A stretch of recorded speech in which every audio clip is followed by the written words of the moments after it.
Hi all! Everything in my video is pulled from the public domain, and I am using them under the Fair Use, Fair Dealings guidelines. Everything I say is my own opinion. You should look into this information for yourselves, but I'm pretty sure I'm right. Good morning. Yes, it's one of those mornings. We have a lot to cover again, like every day. Every day I think, I'm not going to put out a video because there's not going to be any stories. And then more stories show up. Oh my goodness. Andrew, stop. And stop using your daughters. That's all I'm going to say about that. We have a lot to cover. Let's just jump in and get there, shall we? Let's go. We're starting off with some photos that were sent to me by a follower. The first photo is lion cubs of the Rhino Ridge Pride. The photo was taken facing south into the Tanzania, and you can see a couple of balloon journeys in the background. This, of course, Kenya. And the second photo is a lioness of the Paradise Pride.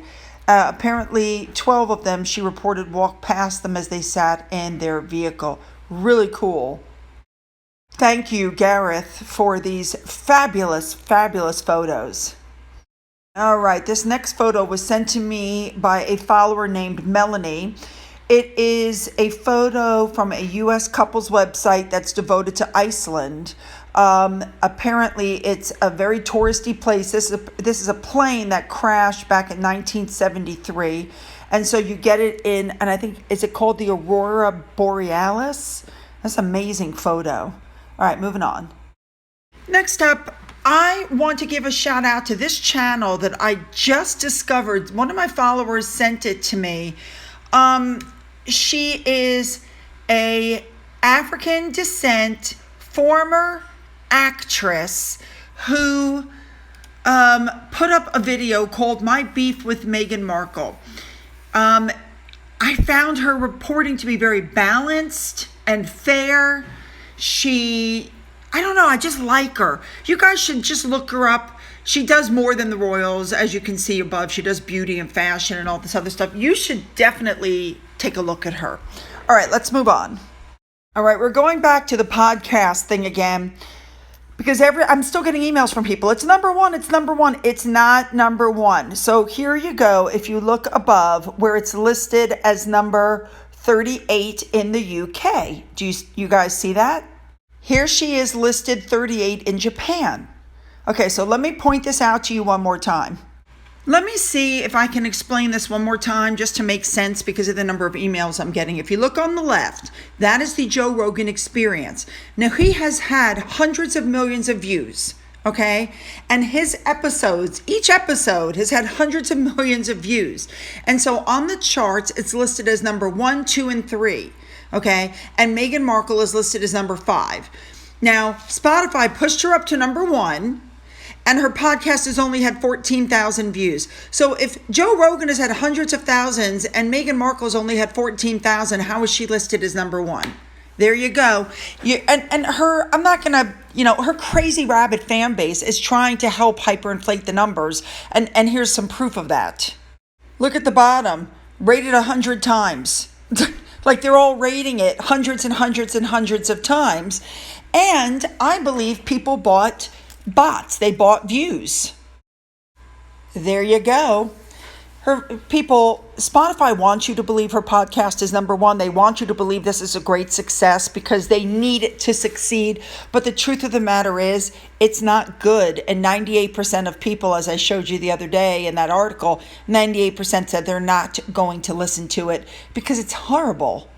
Everybody should also be aware it's being reported that the 9 producers are all white and the guests are all black. Therefore, white people are exploiting minorities at its finest. There you go. Well, Meghan Markle is working with people. You know how she controls everything. She could have changed those numbers and those people if she wanted, but, that's how she rolls. I think everybody knows that by now. Now, one other thing, I told you guys that she had a book in her lap and she was reading off of a notebook because, she got to keep her lies straight, or she tries to. We all know how that went. And people were like, there was no notebook. I saw a promo, there was no notebook, where there were multiple promos. And here you can clearly see in the one promo, which was just as cheesy, by the way, as the other promos, she has a book in her lap.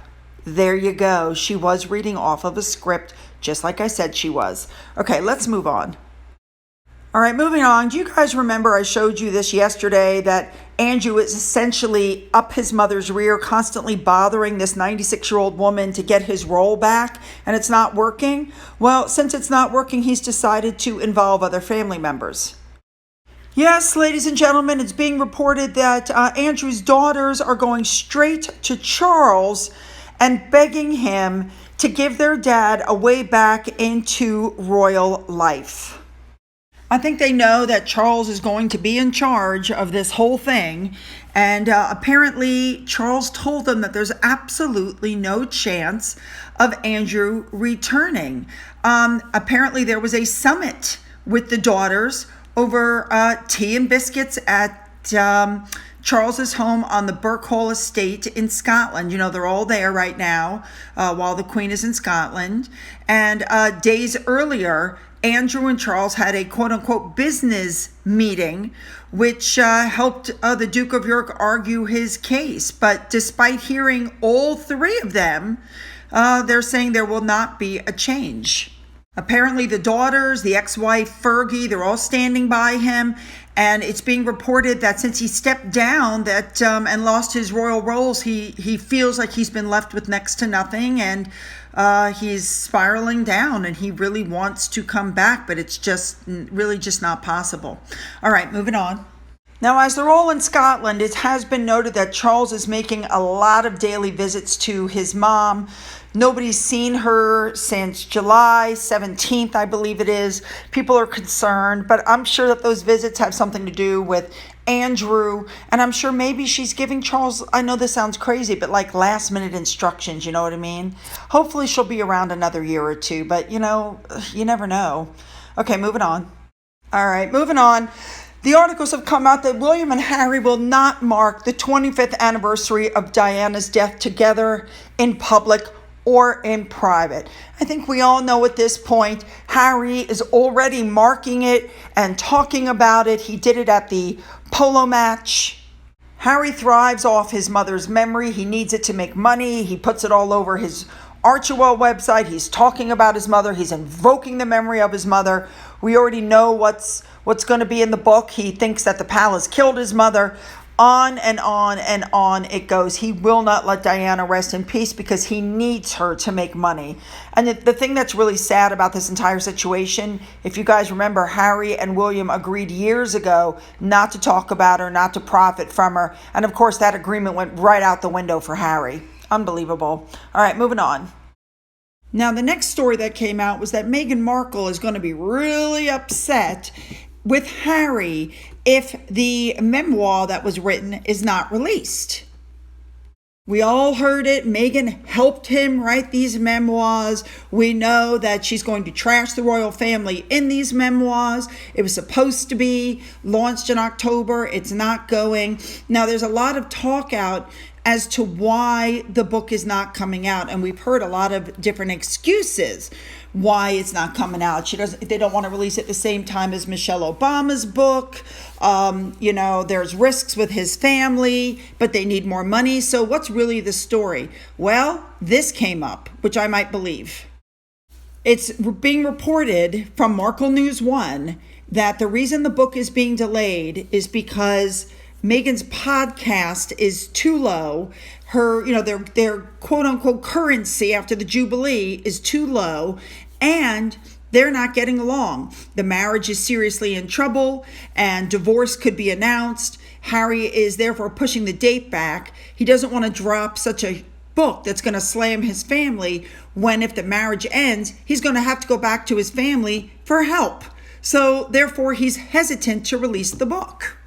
Now, I have to say, normally, we've heard these divorce rumors for a while, but normally I wouldn't listen to them. But After seeing what happened at the UN with Harry and Meghan, I've told you guys before, you can't constantly keep up this lovey-dovey act in public. When you look at Harry's face here and you see what's going on, yes, I have no trouble believing that their marriage is in serious trouble and that Harry is probably looking for a way out as quickly as possible, but he doesn't want to abandon his kids.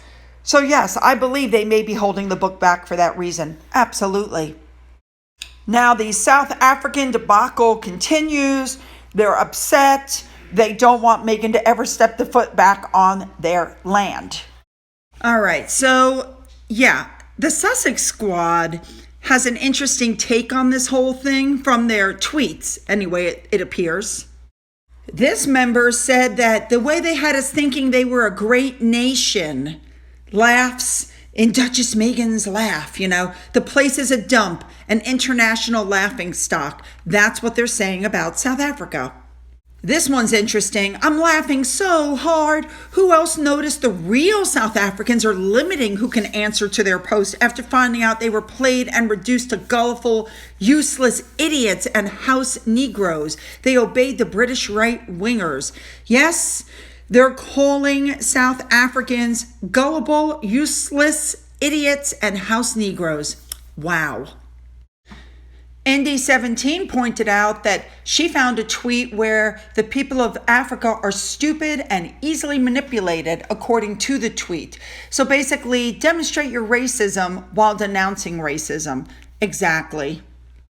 And let me just point out that all of this is ruining Africa for Harry, and that was his go-to place since his mother died. I'm telling you, they're not going to forgive Harry for Meghan's behavior.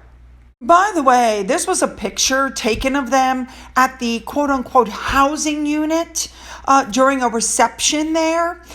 Take a look at the people standing behind them, the people that were there to, serve and stuff. Do any of those faces look like happy people who are glad to be there? Because I don't see it.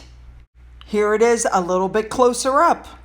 Yeah, these are not people that are happy. Now, these are people standing on the right side. The left side doesn't look any happier either. Right. Now, let's not forget this young lady. I've shown you pictures of her before, hugging on Omid Scobie, hugging on Harry.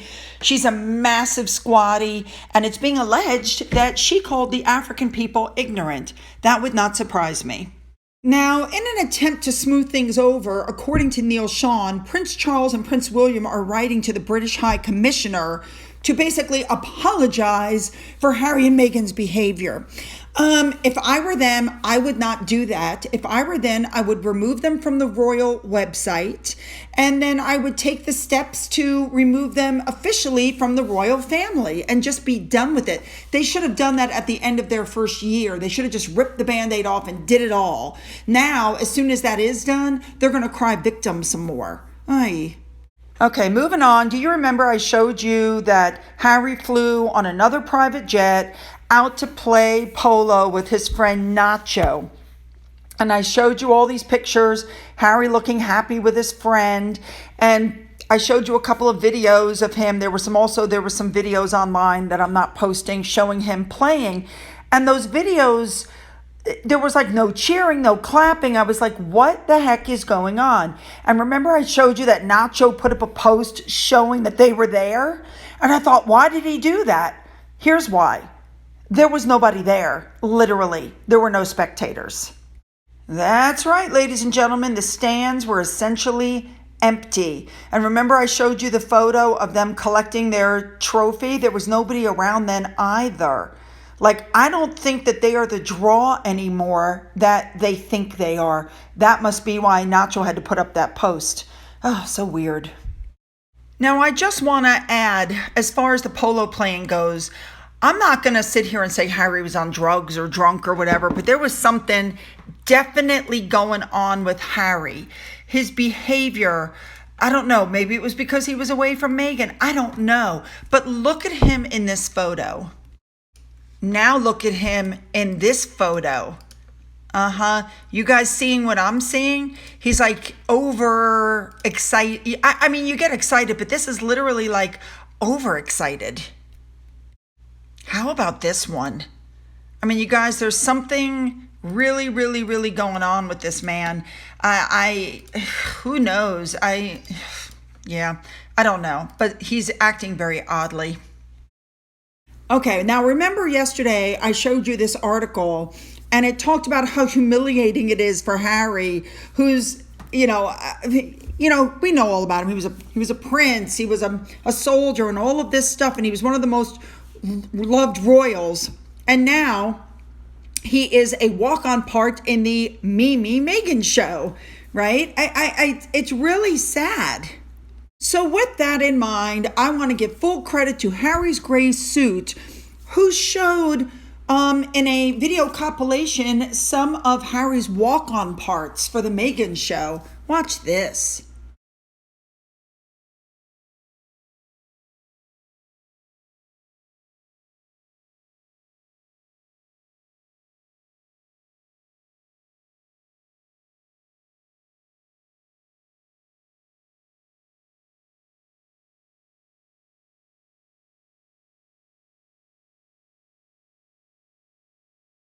And of course, there's always this. All right, this next story basically said that if Meghan wants to succeed in media, she needs to stop going on and on about the royals. She needs to stop taking swipes of them. She needs to stop complaining about them. And let me tell you, I agree. And then I saw this tweet from Taz.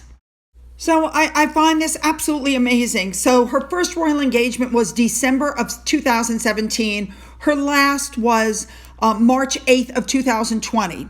So in approximately 828 days, she only did 72 engagements for the royal family. So 51 of those days, apparently, she wasn't even in the UK. So if Taz's math is correct, and it more than likely is, she's been out of the royal family for longer than she was in the royal family. She's been out for over 900 days, right? 2 and something years. And yet, coming up on 3 years, and yet she's still moaning and, oh, woe is me, the royal family. Oh my God, the royal family. She can't stop because that is the only way that she can get people, you know what I mean? The victim mentality, what the horrible royal family did to me. You would think that after almost 3 years, she would have moved on, but we all know she can't because that's how she gets her bread and butter. All right, we all saw, the billboards and social media messaging about Spotify, but nothing else told anybody that it was coming. We all know, we've already talked about how it's actually really doing. Now, we all know what's going on at Netflix. There's the slash and burn effect underway at the company to try to help, because the company is not doing well. And by the way, Q2 numbers revealed the first time U.S. subscriber numbers also dropped. So it's not doing well. So Netflix is canceling projects and jobs, and they're slashing everything across the board. But the one thing they haven't slashed is Harry and Meghan from the stuff that they're doing. They stopped Pearl because that was nothing but a vanity project, but they haven't done anything else. So it's being said that since Netflix stock is down 67% and Spotify stock is down 69.5% from their highs, people are beginning to wonder if these VIP deals were more reckless than they should have been into it. Because Netflix signed this deal with Harry and Meghan, and so far they've produced nothing in 2 years. And they're saying that part of the problem is Netflix doesn't know how to do Hollywood. That's the problem. And people are pointing out there's a difference between Archewell and Higher Up, which is the Obama's group. From the get-go, the Obamas used well-respected Hollywood executives. Yeah. So people are not really looking at the stuff that Harry and Meghan are doing at this point because they're all over the board. They're trying to put their hands in every single pot. And as a result, people are just looking at them going, what? So what you're really starting to see now, they're saying, is the end of a vanity era. No one is getting checks up front, whatever the optics are. And payouts are based on what you produce. And so far, nothing's been produced by Harry and Meghan. So yeah, there you go. All right, ladies and gentlemen, I'm ending with this photo. And for those of you who don't know what this is Harry leaving the balcony for the absolute last time ever. And with his head down, you have to wonder, he knows. He knows. Terrible. All right. Thank you to those who have donated to my coffee fund. You know how much I love my coffee. And thank you for hitting the thanks button and helping to support my channel. You guys know how much I really appreciate you all. Don't forget to leave those comments below. You know I'm reading them. Don't forget to hit the subscribe button and the bell to be notified of uploads. If you've already hit that button, double check to make sure you are still subscribed, as I'm still getting reports from people that they have been unsubscribed, although I cannot explain why. Don't forget you can follow me on Twitter, Getter, Rumble. You can email me. And as always, you guys, and as I always say, have a great day.